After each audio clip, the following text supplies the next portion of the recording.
o Panorâmica Bíblica. Quem está gostando, irmãos? Amém? E hoje nós vamos falar do livro de Ruth, da moça Ruth. Então você abre aí Ruth capítulo 1. Semana passada falamos do livro de Juízes, um livro muito pesado, tenebroso, mas o livro de Ruth é um livro que está no período de Juízes, que é um ponto de esperança para Israel. Então Ruth capítulo 1, verso 1.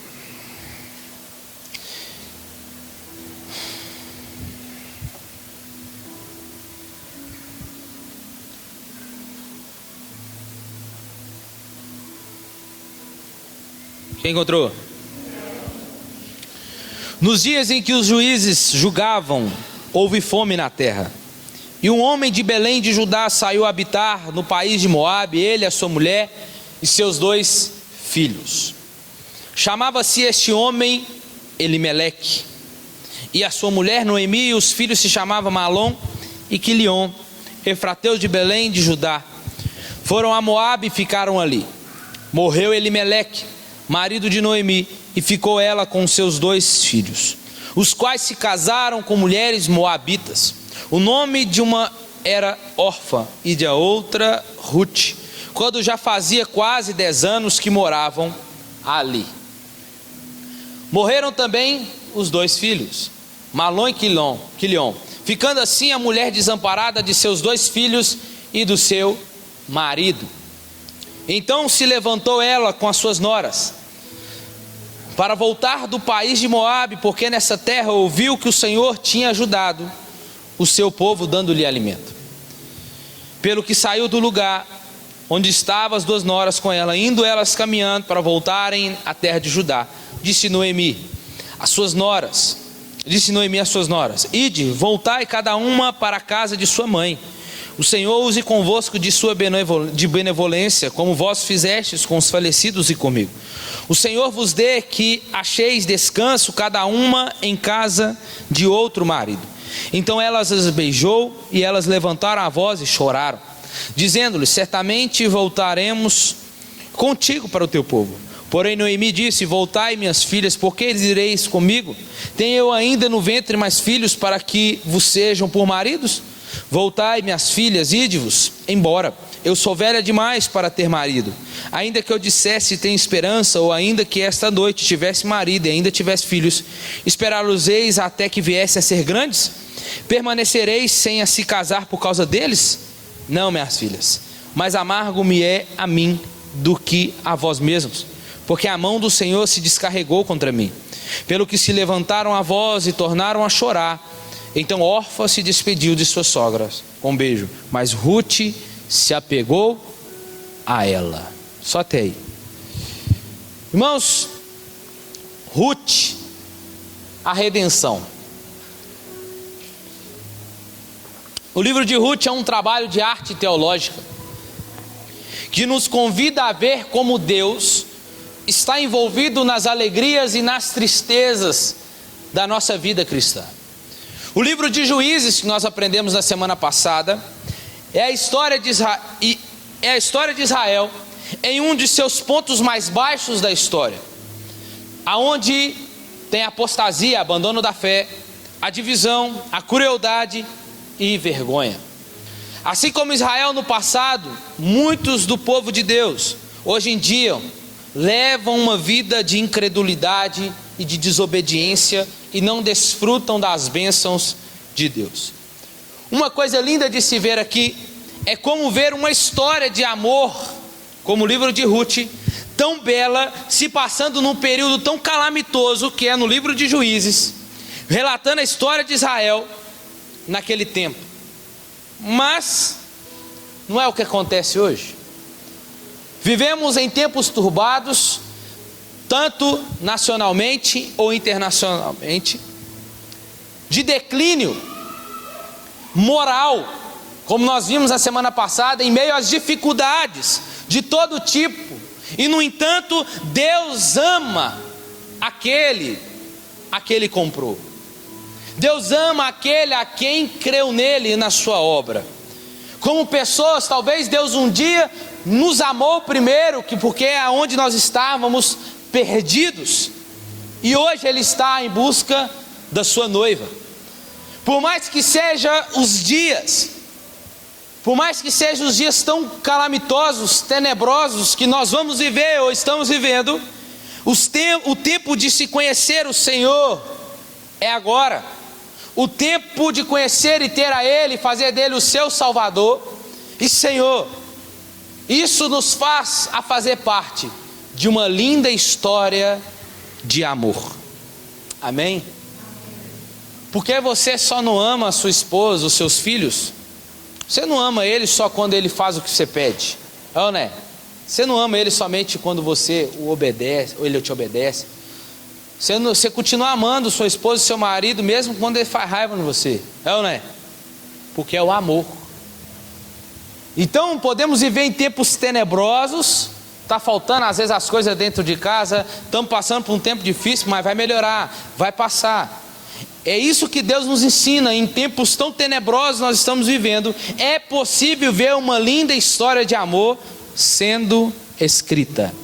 Em um mundo tão corrompido que estamos, a igreja, a noiva de Jesus está inserida. Deus ainda continua com a caneta, o lápis, seja o que for na mão. Ele continua escrevendo a nossa história. E essa história é uma história linda de amor, da noiva para com seu noivo.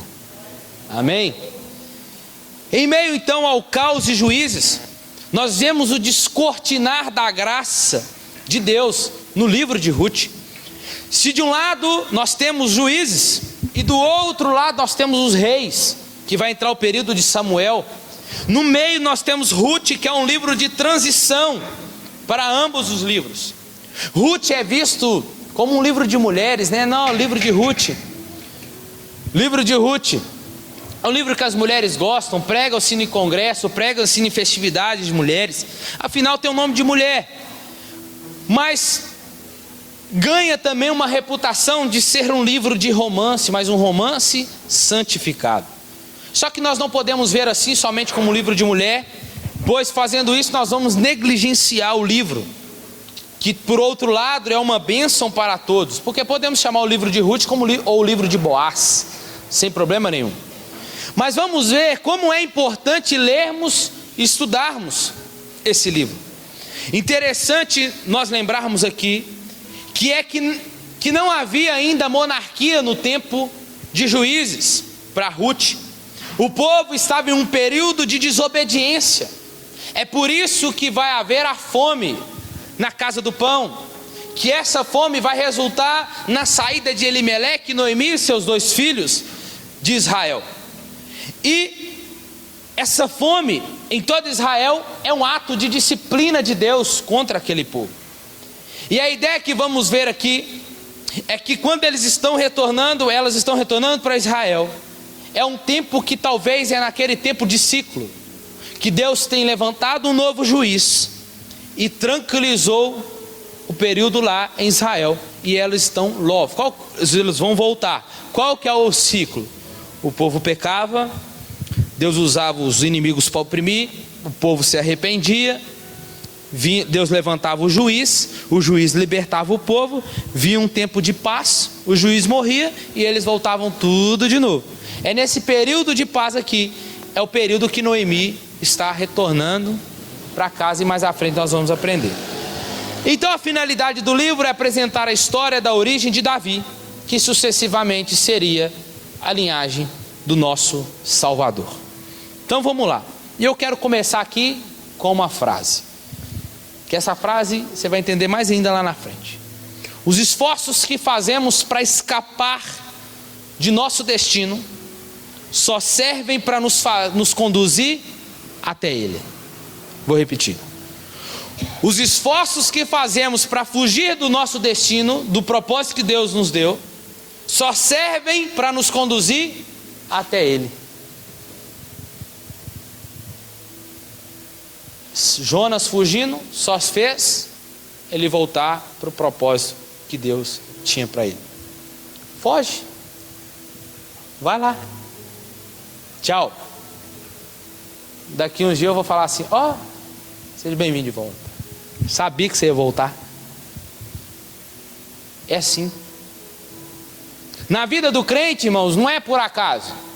Na vida do crente, nada é por acaso. Como diz um menino do Instagram, a vida do crente não é um morango, né? Não é um morango. Mas na vida do crente nada acontece por acaso, assim como nós vamos ver aqui nessa noite. Na vida de Ruth, Elimeleque e os 2 filhos, não é por acaso isso aqui que está acontecendo. Deus está regendo a história. Então, entenda uma coisa: pelo fato de Deus nos ter dado liberdade de escolha, podemos até ignorar a vontade de Deus, discutir com ela, desobedecer-lhe, até mesmo lutar contra ela, mas no final a vontade de Deus irá prevalecer. Sabe como que é a vontade de Deus? A vontade de Deus diante da minha é como aquele rolo compressor. Ele passa por cima da minha e da sua. Porque o que vai reinar, o que vai imperar é sempre a vontade de Deus. Amém, irmãos? Queira você ou não, e queira o diabo ou não. A vontade de Deus sempre vai prevalecer, porque a vontade dele sempre será maior do que a nossa. Ele nos deixa achar que vamos indo, que nós vamos escolher isso, que nós vamos escolher aquilo. Ele deixa. Não estou falando da sua roupa, não estou falando do carro que você vai comprar, não estou falando nada disso. Isso é uma liberdade que você tem de escolher o que você vai viver. A esposa com quem você vai casar, o marido que você vai casar, não tem nada a ver com isso. Isso é chamado de livre agência. Agora, liberdade de escolha tem a ver com a sua salvação, é totalmente diferente. Tem a ver com o propósito que Deus tem na sua vida. Aí não tem como você fugir mesmo não. Amém? Então, ele deixa você achar que você vai escolher aquilo, vai escolher aquilo, até que ele dá um sorrisinho de lado assim, ó. Fala assim: filho, vem cá, porque é a minha vontade que tem que ser feita. Sou eu que governo a sua vida, sou eu que controlo a sua vida. Outrora você não disse que já foi crucificado comigo? Então agora quem vive em você não é você mesmo, sou eu que vivo em você. Então o Salmos 33:11 diz assim, ó: o plano do Senhor dura para sempre, os intentos do seu coração por todas as gerações. Daniel 4:35, isso aqui já morreu aqui, ó. Todos os moradores da terra são considerados como nada, e o Altíssimo faz o que quer. Ele faz o quê? Ele faz o quê? O que quer. Com o exército do céu e com os moradores da terra, não há quem possa deter a sua mão, e nem questionar o que ele faz. Difícil, né? É a Bíblia. Ou como diz Jó: quem pois pode porfiar ou ir contra o Senhor? Quem? Jó mesmo responde: ninguém. Então não há outra parte na Bíblia que nos explica melhor sobre isso. O que é isso? As experiências de Elimeleque e Noemi em sair de um lugar que não era para sair. Que não era para sair. Vamos repetir a frase lá em cima? Os esforços que fazemos para escapar do nosso destino só servem para nos conduzir até ele. Vamos ver? Então não adianta você vai fazer igual Israel no deserto. Você vai e volta de novo. Mas eu quero ir de novo, então vai e volta de novo. O livro começa assim: nos dias em que os juízes decidiram, houve fome na terra. Ou melhor, nos dias que os juízes julgavam. Juízes nos lembram de dias difíceis, dias tenebrosos. E aqui encontramos uma família em Belém, e Belém significa casa do pão, lutando para sobreviver. Que coisa mais estranha então é haver escassez de alimentos em Belém, cujo nome é a cidade do pão. Mas muitas das vezes a fome, como eu disse anteriormente, é ato da disciplina de Deus no Antigo Testamento.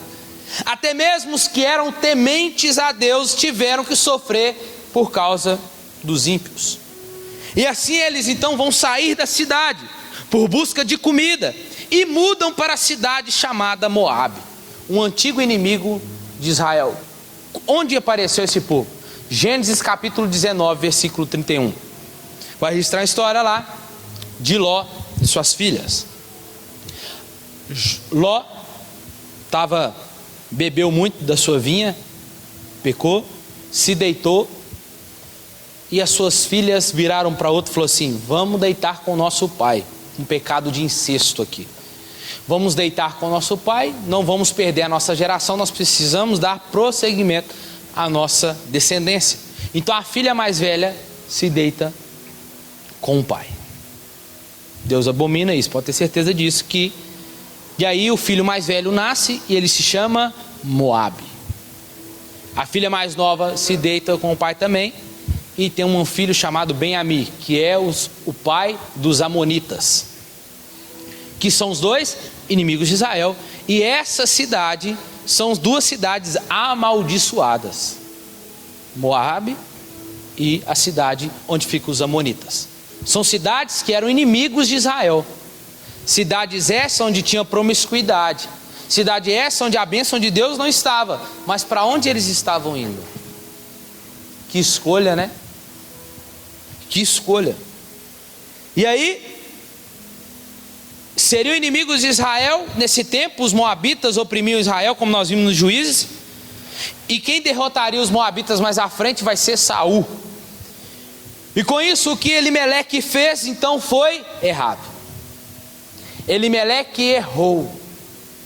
Elimeleque saiu da terra, mas Edgar foi para sustentar a casa. Permaneça.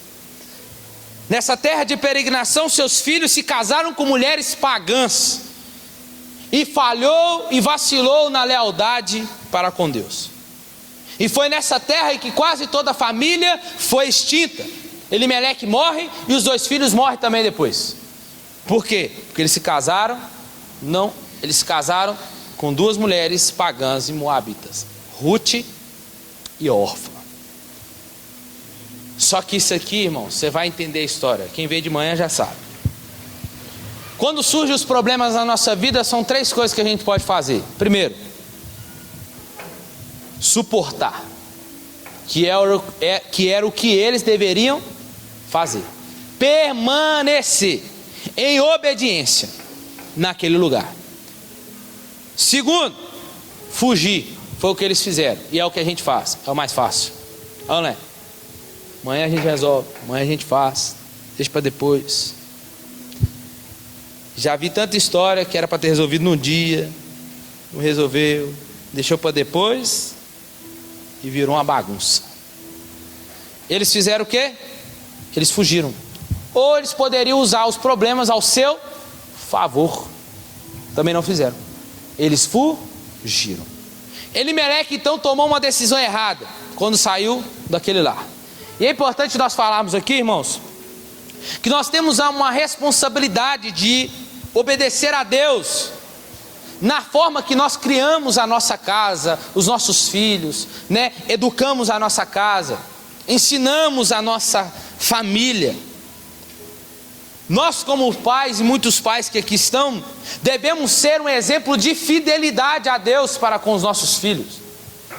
Por quê? Porque assim como aconteceu com eles, haverá testes, provações, mas o segredo era perseverar e permanecer, e não fugir, porque somente os fiéis é que vão perseverar.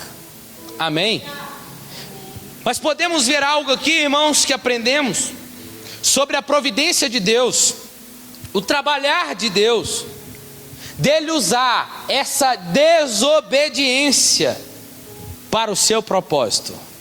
Lembra os esforços que nós fazemos para cumprir para fugir do nosso destino, eles só levarão de volta a Ele. O trabalhar de Deus, Ele vai usar essa desobediência para o seu propósito, sem alterar a consequência. Ele vai usar o ato de desobediência, mas a consequência permanece. Mas isso tudo é para que o seu propósito se cumpra, para que a sua vontade reine. E se a família de Elimeleque não tivesse saído, não haveria casamento de Boaz e Ruth. Eventos, olha que linda essa história. Eventos e manifestações doces da graça diante de fraquezas são tecidas de uma forma tão maravilhosa entre cena de pecado e julgamento.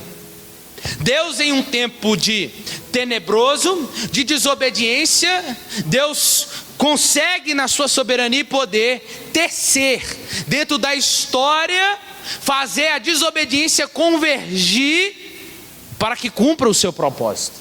Deus é maravilhoso, irmãos. A desobediência tem consequências, mas essas consequências têm propósitos que levam à esperança no último dia. Você pecou, você falhou, você pediu perdão a Deus, Deus falou assim: eu vou usar essa desobediência, essa consequência, para ainda cumprir o que eu tenho na sua vida. Deus é tremendo, irmãos. Então vemos aqui 3 mulheres viúvas, Noemi, Ruth e Orfa. Não tem motivos para ficar mais com ela. Ela então libera as duas, só que Orfa vai embora e Ruth, como diz o texto, se apegou a ela. Ruth então demonstra lealdade, é um texto que é usado nos convites de casamento. Eu já preguei num casamento dentro desse texto que diz assim: aonde quer que fores, irei. E aonde quer que pousares, ali pousarei. O teu povo será o meu povo, e o teu Deus será o meu Deus. Onde quer que morreres, morrerei eu, e ali serei sepultada. Faça-me, Senhor, o que lhe aprouve, se outra coisa que não seja a morte me separar de ti. Isso aqui é um ato de lealdade de Ruth para com Noemi. Noemi então chama ela, elas vão junto embora, ela muda o seu nome para Mara, que significa amargura, pois seu lamento é trágico. Mas ela ainda não sabe que tudo isso que está acontecendo é Deus tecendo a história. É por isso que você não entende ainda. É porque Deus que está tecendo a sua história. Vamos ver o capítulo 2. Capítulo 2 começa as duas discutindo onde que ia arrumar comida. Porque 2 viúvas, a Bíblia diz em Êxodo capítulo 22, versículo 22, 23, que nenhum órfão, nenhuma viúva afligir-te, mas o próprio Senhor cuidará delas. No caso então, as viúvas, elas teriam que correr atrás, ou então teria que arrumar alguém para cuidar delas. E o texto fala que é tempo de colheita, de cevada no capítulo 2, e assim Ruth sai em busca de comida. E acontece que ela acaba colhendo nas plantações de Boaz, e que por acaso é parente de Noemi. E nós começamos a ver algo aqui, que a soberania de Deus na responsabilidade humana, que é uma das principais lições que vemos nesse livro. Como talvez nós como igreja devemos entender que a providência de Deus muitas das vezes ela é dolorosa. Mas Deus não deve ser julgado de acordo com os nossos padrões. Deus é o Rei soberano e nós somos seus servos. Ele fará o que bem entender. E nós teremos que fazer o quê? Nos alegrarmos, porque isso lhe trará glória. Escuta isso aqui. Deus nunca fará algo na minha vida e na sua vida que não resulte em sua glória. Então talvez isso está acontecendo na sua história, Deus está dizendo para mim e para você que vai resultar na glória dele. Boaz aparece então. A Bíblia diz que ele é um homem de caráter nobre. Ele observa Ruth, e assim, depois de descobrir mais sobre a história dela, ele então demonstra generosidade notável a ela. Ele permite que Ruth então colha grãos no seu campo, e é tão lindo entender isso, que Boaz manda os seus trabalhadores deixar, não precisa ela colher, mas deixa os grãos já soltos no caminho, ela só tem o propósito de pegar aqueles grãos. E ao fazer, Boaz então está obedecendo uma lei da Torá, que é um mandamento, que diz que devem ajudar com generosidade os pobres e os imigrantes, que diz em Deuteronômio 15: vocês devem dar livremente, sem maldade no coração, quando lhe derem o que ele precisa, porque por isso o Senhor seu Deus os abençoará em todas as suas obras e em tudo que vocês empreenderem, pois nunca deixará de haver pobres na terra. Por isso eu ordeno a vocês que livremente abram mão para o seu compatriota, para o necessitado, para o pobre que vive na terra de vocês. Boaz então está cumprindo com esse mandamento. E vemos aqui a providência de Deus, e vamos ver ao longo do livro. E a providência de Deus, irmãos, é a maneira como Ele vai nos usar, e vai usar qualquer coisa para cumprir e fazer a sua vontade. Aqui também podemos ver, como eu disse, nós vamos ver sempre a Cristo nos livros do Antigo Testamento. Nós podemos ver aqui nesse encontro, o encontro com Cristo. Mas ele só aparece no Novo, sim. Nós vemos o Senhor sempre no Antigo Testamento como uma forma teofânica, que com a palavra escrita como anjo do Senhor, ou como figuras, ou tipificações, como nós vemos em Ruth. Boaz é uma figura de Cristo, é o parente mais próximo daquele que morreu. Logo depois vemos então o encontro de Boaz com Ruth, que tipifica o encontro do perdido com Jesus. Quando Boaz encontra Ruth, ele diz para ela não entrar em nenhum outro campo, assim como o Senhor Jesus também nos disse, e ele também nos avisa para nós não misturarmos com o campo que está lá fora. Boaz está impressionado com a lealdade de Ruth para com Noemi. Ruth chega em casa contando para Noemi que conheceu Boaz. Ruth então se alegra, Noemi então se alegra, Noemi fica feliz porque ela sabe quem é Boaz. E ela diz para Ruth, fala assim: Ruth, você não sabe quem que é Boaz, você não sabe de nada. Boaz é o nosso resgatador. Boaz será aquele que é o nosso redentor. Boaz será aquele que vai redimir a nossa casa, a nossa família. Então, e a prática do resgatador da família era como? Era uma prática cultural de Israel, onde se um homem da família morre e deixa para trás mulher, filhos, a terra, era de responsabilidade do resgatador da família casar-se com a viúva, cuidar dos filhos e da terra que ele deixou. Então Noemi começa a pensar que poderá sim ter um futuro melhor, e Deus está escrevendo e tecendo a história. O capítulo 3 aparece Noemi com Ruth fazendo um plano para Boaz perceber Ruth. Ô minha filha, vamos tirar essa roupa, tira essa roupa de viuvez, tira essa roupa de luto, acabou, bora, Boaz precisa te ver, Boaz precisa observar você. Começa a mudar a roupa e começa a mostrar, e Ruth começa então a mostrar sinais que está pronta para casar. Assim Ruth vai até o encontro dele de noite. Ela chega, Boaz está dormindo, ela vai lá e descobre o pé. Quem gosta de ter o pé coberto aí? Boaz está com o pé coberto, ela vai lá e descobre, e deita no pé de Boaz. Ô irmãos, que é lindo demais. Deitou no pé de Boaz e ficou ali quietinha. Capítulo 3, versículo 8. Perguntou ele então: quem é você? Ele fala: sou Ruth, a tua serva. Estende a tua capa sobre a tua serva, porque tu és o meu remidor. Disse ele: bendita seja tu do Senhor, minha filha. Melhor fizeste a tua última benevolência do que a primeira, visto que não fosse após jovens, quer pobres, quer ricos. E agora, minha filha, não temas. Tudo o que pedires eu te farei. Toda a cidade do meu povo sabe que tu és uma mulher virtuosa. Irmãos, Ruth vai deixar claras as suas intenções para ela. Não é assim as intenções, né? Igual as mulheres de hoje, as meninas de hoje aí fora. Então, ó, quero ser claro, se eu sinto seu, eu quero beijar sua boca. Não, né? Isso não é não, a mulher é oferecida isso aí. Assim não. Né? Hoje o homem nem precisa trabalhar, né? Para conquistar. Só chegar. Vou ficar parado aqui que elas vão vir mesmo. Assim. Hoje em dia tá assim. Lá fora, né? Ruth não. Ruth colheu, conheceu ele conheceu ela. Ele viu nela um caráter nobre. Hoje, por que o homem não valoriza a mulher? Porque ela mesma se valoriza.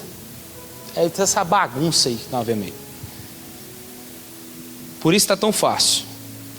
Só que aí, Ruth deixa claras as suas intenções. E ela pergunta se Boaz vai redimir ela, se casando com ela. E ele chama Ruth de uma mulher de caráter nobre, uma mulher virtuosa. É a mesma palavra usada para mulher de Provérbios, capítulo 31. Eu vou ler. Mulheres aqui, vamos ler, né? Vamos ler. Provérbios 31. Mulher virtuosa, quem a achará? Está falando mulher que tem mais seguidores aqui? Não tem. Não está falando a mulher que tem muito seguidor no Instagram. Não está falando isso também, não está falando isso aqui não. Que ganha bem, também não está falando não. Está falando que ela trabalha aqui. Vamos ler? O seu valor muito excede o de rubis. O coração do seu marido confia nela e a ele não falta riquezas. Ela lhe faz bem e não mal. Todos os dias da sua vida.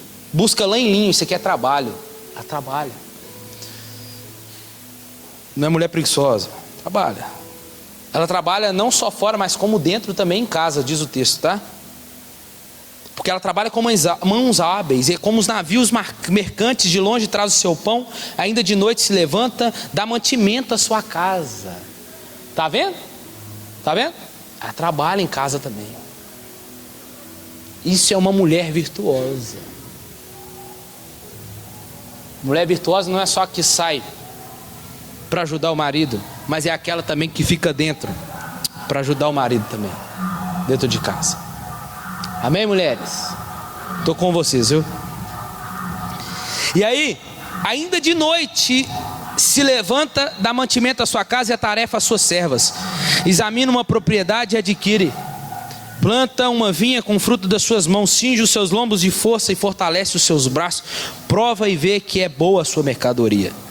Muitas mulheres, eu vou correr lá para baixo. Muitas mulheres procedem virtuosamente, mas esta mulher virtuosa é superior a todas as outras.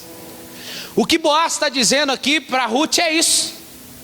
Tem muitas mulheres aqui em Moabe, tem muitas mulheres em Israel, mas tu, Ruth, é diferenciada.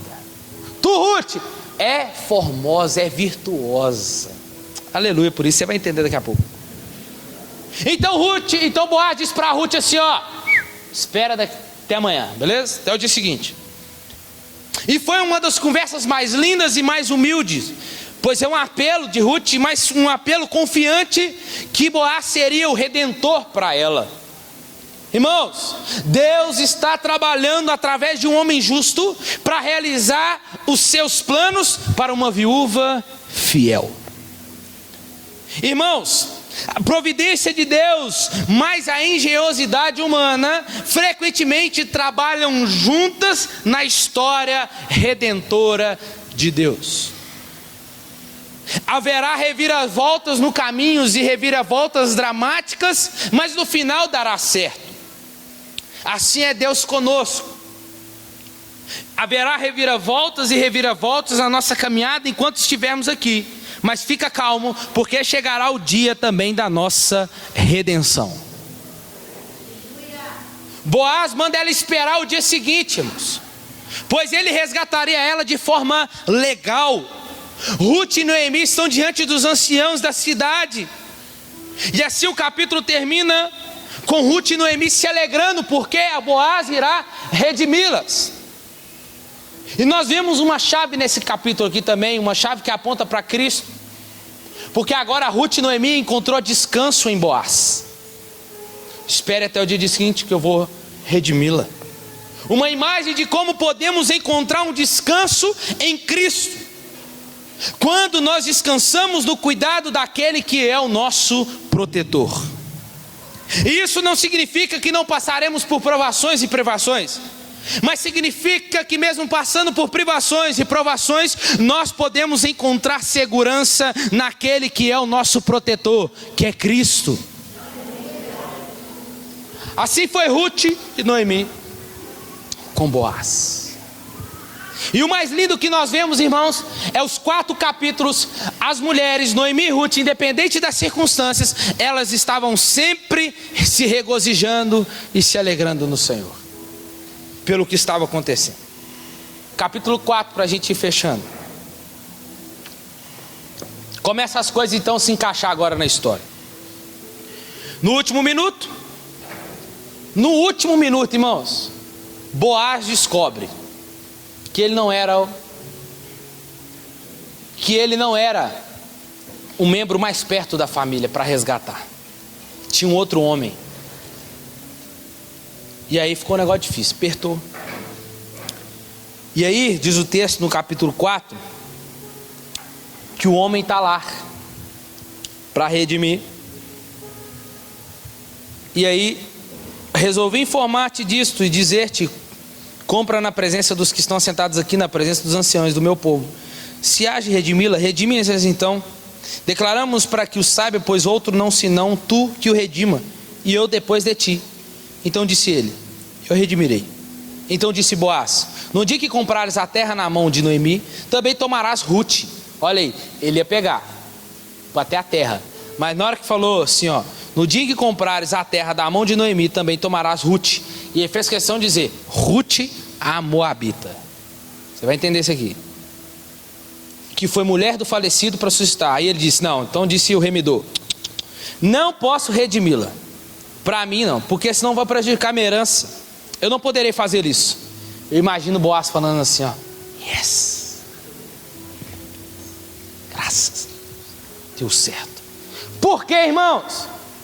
Porque Boaz, o homem foi por aquilo que ela tinha como status, era moabita. Mas Boaz conhecia o caráter de Ruth, conhecia o caráter dela. Isso aponta a uma coisa que Cristo iria fazer e fez: que Deus iria comprar um povo de toda tribo, língua e nações. E não somente os judeus, mas também os gentios. Aqui está apontando para nós, Boaz é tanto uma figura de Cristo, apontando para nós que ele não ia resgatar uma pessoa que era judia, como Noemi, mas ele também resgataria uma gentia, que é Ruth. A salvação veio para os judeus, mas eles não quiseram, então a salvação se expandiu a todos aqueles quanto creram nele. Isso apontando para o que Cristo iria fazer, irmãos. Isso é lindo. E aí, Ruth era leal à família de Noemi, agora Boaz é leal à família de Noemi também.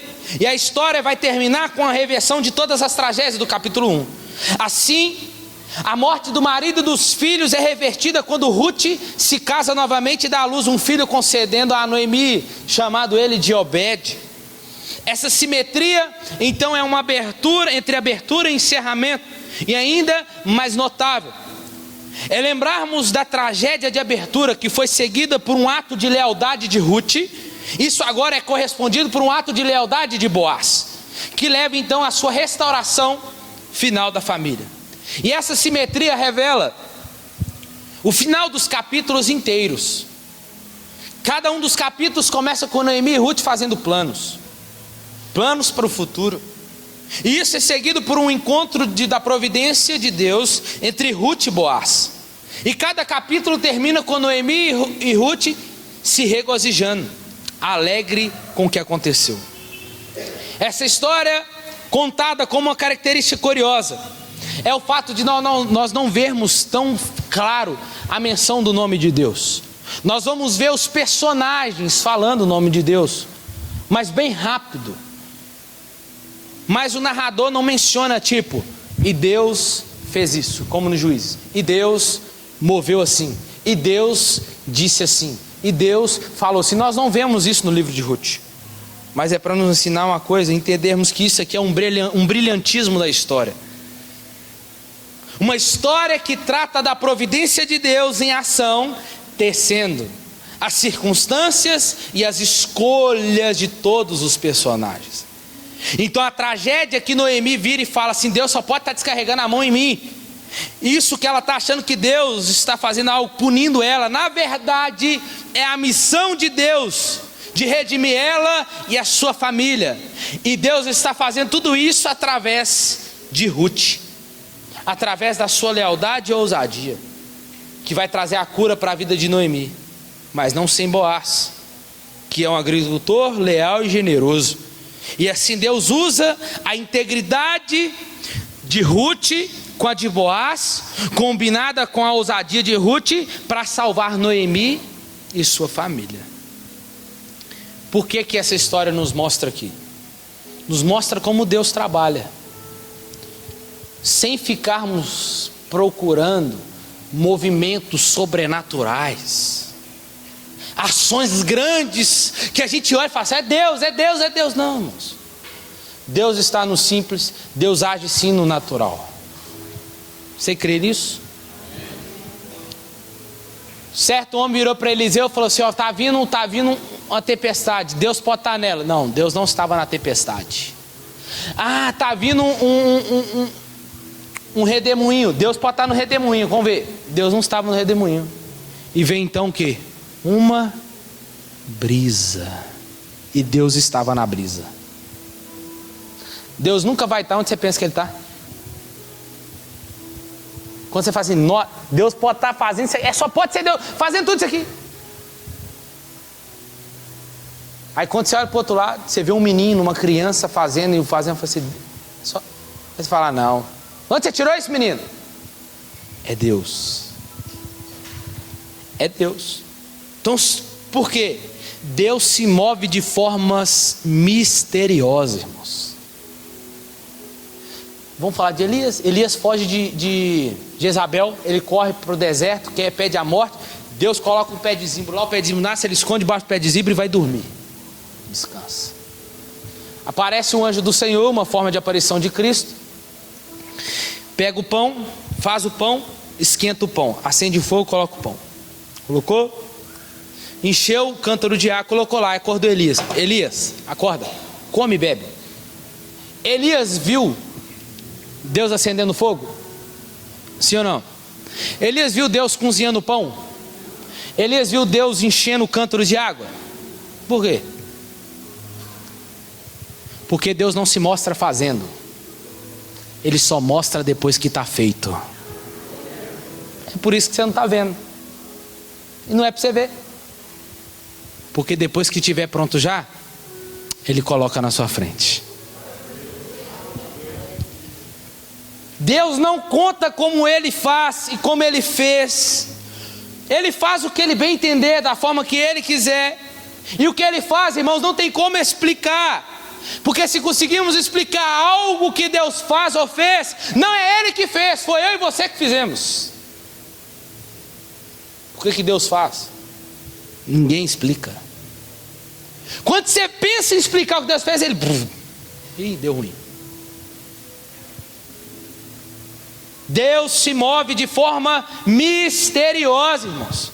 Nós não vemos a aparição de Deus no livro de Ruth falando: e assim disse Deus, e assim Deus fez. Mas nós vemos no corpo, andando pela história de Ruth, Deus tecendo a história para cumprir o propósito dele.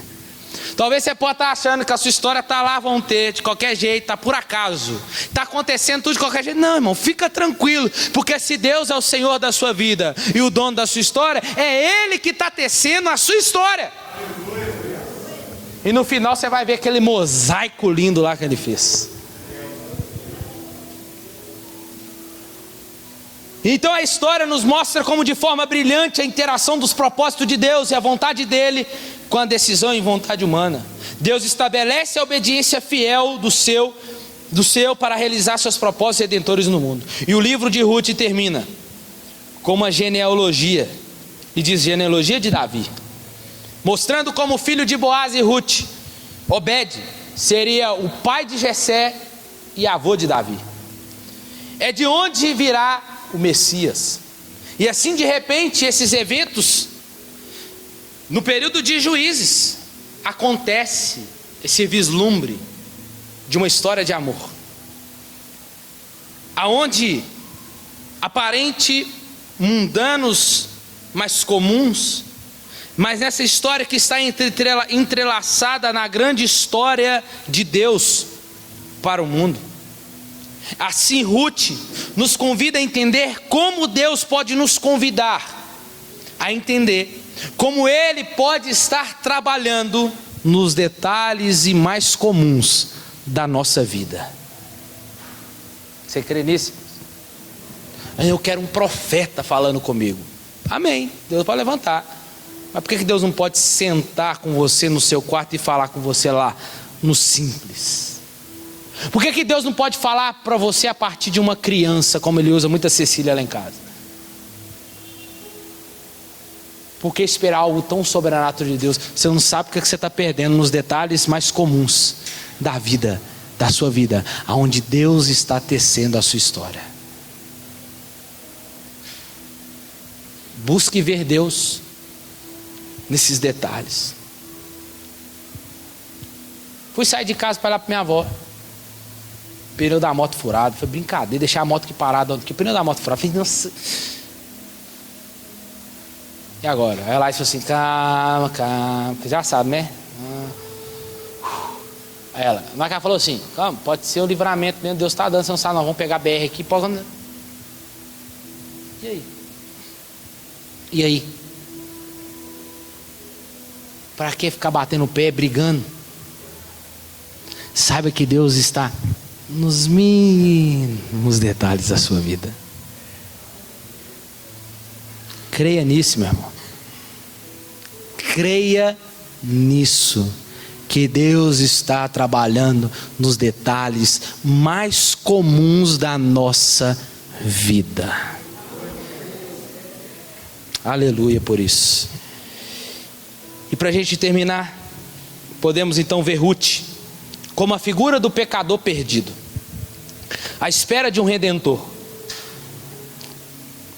O parente mais próximo é uma figura da lei, que é aquele homem lá que não podia salvar. A lei não pode salvar ninguém.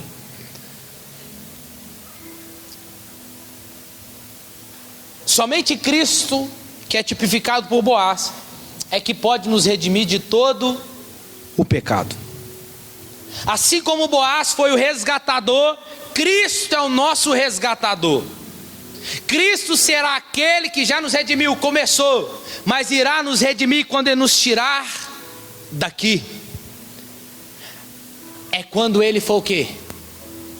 Quando haverá o grande casamento. Solteiros aí que falam que não vai casar, sinto muito, você vai casar um dia com Cristo.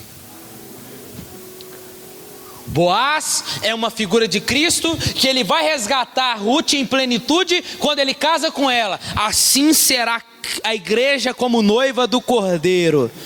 Cristo virá como nosso resgatador e irá nos redimir desse lugar horrível para o lugar para morar com Ele. Havendo esse parente negado a casar com Ruth, Boaz então assume a casar, redimindo essa família. Irmãos, somente a graça poderia realizar essa tarefa. Esse belo livro que começou com fome, com tragédias, com morte e amargura. Em um livro, uma história sendo narrada dentro de um tempo tão tenebroso, difícil. Agora o livro termina com vida. O filho de Ruth, Obed, é o avô de Davi. Irmãos, isso se chama graça. E quem pode sondar a graça de Deus? Olha a genealogia como fica. Judá gerou de Tamar a Pérez e a Zera. Pérez gerou a Esrom, Escrom gerou a Arão. Arão gerou a Aminadab, Aminadab gerou a Nasson, Nasson gerou a Salmo. Salmo gerou a Raabe, Raabe a Boaz. Lembra? Gentias. Boaz gerou de Ruth a Obed. Obed gerou a Jessé. Jessé gerou ao rei Davi. E o rei Davi gerou a Salomão, da que foi mulher de Urias. E aí continua lá embaixo. Jacó, que veio de José, da descendência. José é o marido de Maria, da qual nasceu Jesus, chamado o Cristo. Irmãos, o livro de Ruth é como um sol brilhante, em um tempo, em um dia muito escuro e nublado, como é o livro de Juízes. Uma jovem, uma estranha, age com fé e obtém a mais rica bênção que uma pessoa poderia ter: tornar-se a própria ancestral do nosso Salvador, Jesus. Por meio do homem, o pior sai o melhor. A primeira adoração levou ao primeiro assassinato. Gênesis capítulo 4. Mas por meio de Cristo, o melhor saiu do pior. Vou repetir. Mas por meio de Cristo, o melhor saiu do pior. Se por meio de um homem o pior sai o melhor, Cristo. Mas por meio de Cristo, o melhor sai do pior. Por quê? Por meio de Cristo, o melhor saiu de uma mulher moabita. Pior. Por meio de Cristo, não por causa de mim e de você, mas por meio de Cristo, o melhor sai de cada um de nós, piores que éramos, porque aonde abundou o pecado, superabundou a graça de Deus. Fica de pé no seu lugar. Para a gente fechar, em Gênesis, os louvor pode subir. Como eu disse semana passada, sim, em Gênesis ele é a semente da mulher, o início de tudo. Em Êxodo ele é o nosso cordeiro pascal. Em Levítico ele é o nosso sacerdote e sacrifício. Em Números ele é a rocha ferida. Em Deuteronômio ele é o verdadeiro profeta. Em Josué ele é o fio escarlate colocado fora das muralhas de Jericó, que salvou Raabe, tipificando o sangue derramado na cruz. Em Juízes ele é o nosso juiz. Mas em Ruth, Cristo é a nossa redenção. É aquele que começou a boa obra em nós. É aquele que começou o processo de redimir e vai nos redimir naquele grande dia em plenitude. Amém? Feche seus olhos nesse momento.